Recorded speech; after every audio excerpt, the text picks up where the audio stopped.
रहीम। अस्सलाम वालेकुम बच्चों। उर्दू की किताब जमात हफ्तम।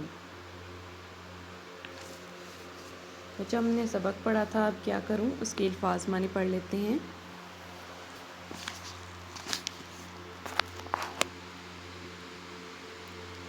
पहला हमारा लफ्ज़ है दिलनशीं, इसका मतलब खूबसूरत प्यारा। दूसरा लफ्ज़ नमूदार होना, ज़ाहिर होना, आया होना। हमरा, इसका मतलब है साथ। अगला लफ्ज़ है हर सू, इसका मतलब है हर तरफ। अगला लफ्ज़ हारदार, कांटों से भरा। हार का मतलब कांटे, हारदार कांटों से भरा। आसमान से गिरा खजूर में अटका। बच्चों ये मुहावरा है, इसका मतलब ये होता है एक मुसीबत से निकलकर दूसरी मुसीबत में फंस जाना। ठीक है। अगला लफ्ज़ है आफत, इसका मतलब है मुसीबत।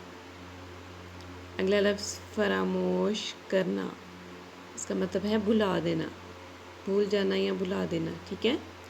मुब्तला, गिरफ्तार, फंसा हुआ।